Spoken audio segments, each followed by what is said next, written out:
Have you ever felt like you're exactly where you're supposed to be, but a tiny part of you wonders what else is out there?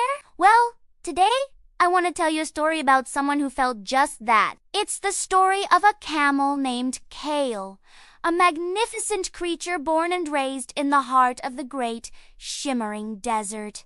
For Camel, the desert wasn't just a place, it was everything. He knew its every mood, from the gentle whisper of the morning breeze to the fiery heat of the midday sun. His days were a rhythmic dance of long, steady treks across the dunes, his strong legs carrying him effortlessly over the shifting sands. The horizon was his constant companion, a line that promised endless adventure. He loved the feeling of the sun on his back, the taste of the tough, thorny acacia bushes, and the deep, peaceful silence of the desert night, punctuated only by the twinkling of a million stars. The desert was his home, his playground, his entire world. He was a desert camel, through and through, and he couldn't imagine life anywhere else.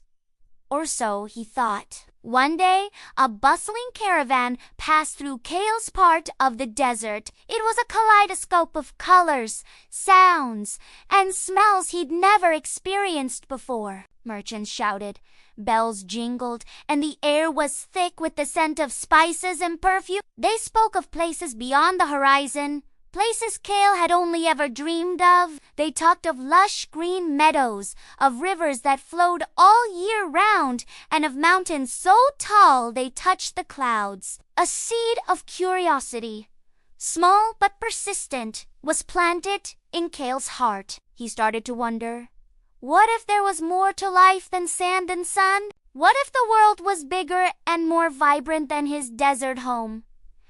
The thought began to consume him. The leader of the caravan, a kind old man named Hakim, noticed the curious gleam in Camel's eyes.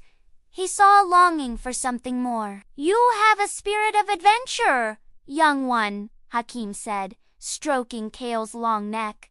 "The desert is vast, but the world is vaster still. Would you like to see it?" The offer was too tempting to resist. Camel's heart thumped with a mix of fear and excitement. He looked at the familiar dunes, then at the colorful caravan disappearing over the next rise. With a deep breath and a decisive snort, Camel made his choice.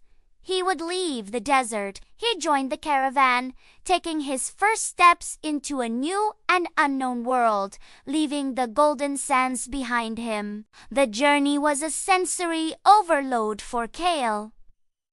For the first time, he felt soft, damp earth beneath his feet instead of hot sand. He saw towering forests where the trees blotted out the sun, a stark contrast to the endless, open sky he was used to. He drank from cool, flowing streams, the water so different from the precious, warm water Eddie find in an oasis. The world was a symphony of green and blue, a far cry from the yellows and golds of his home. At first, it was exhilarating. He loved the novelty of it all. The lush grass was soft and easy to eat, and the constant shade of the trees was a welcome relief from the relentless sun he had always known. He made new friends, 2 sturdy horses, chatty donkeys, and even a wise old elephant. They shared stories of their own homes, and Camel listened.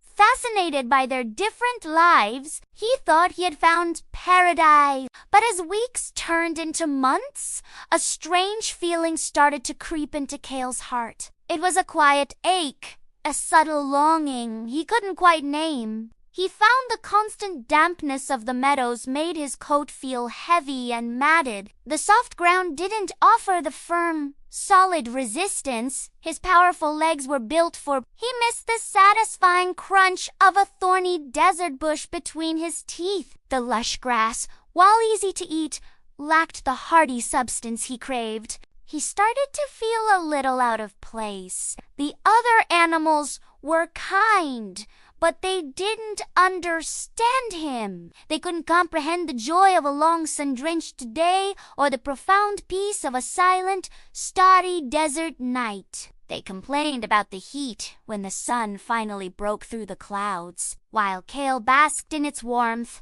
feeling a flicker of his old self. He began to dream of the desert. He dreamt of the vast open spaces, the feeling of freedom as he galloped across the dunes. He dreamt of the horizon, that familiar comforting line that always promised a new day. He missed the way the wind would sculpt the sand into beautiful, ever-changing patterns. He even missed the challenges, the search for water, the scorching heats, the long, arduous journeys. He realized those challenges had made him strong, resilient, and who he was. This new world, this so-called paradise, was beautiful, but it wasn't his.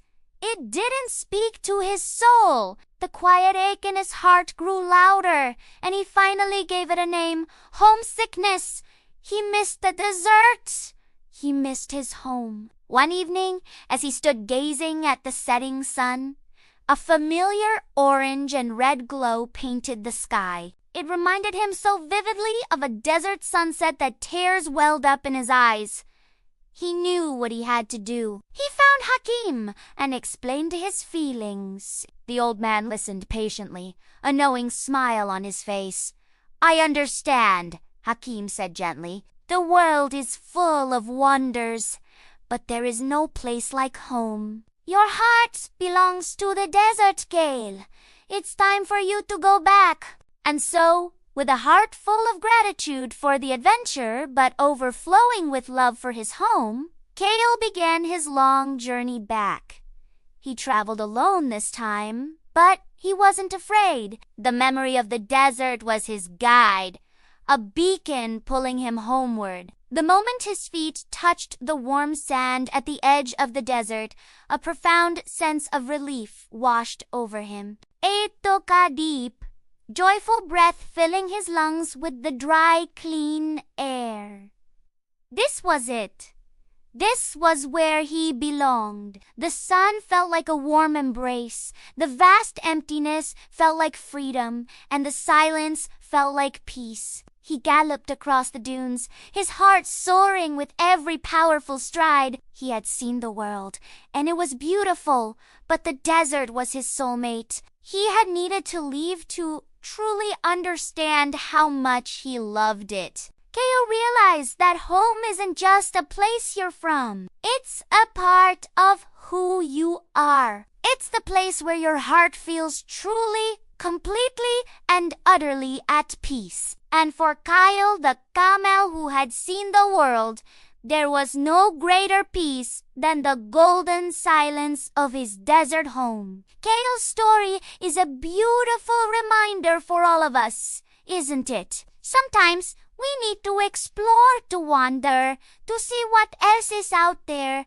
just to realize the true value of what we have. It teaches us that adventure is wonderful, but the feeling of coming home is one of the most precious feelings in the world. What's a place that feels like home to you? Let me know in the comments below. Thanks so much for watching and sharing this story with me today. If you enjoyed it, please give this video a thumbs up. And do you want to forget to subscribe and hit that notification bell so you want to miss our next story. Until next time, find your dessert, whatever and wherever that may be. Bye for now.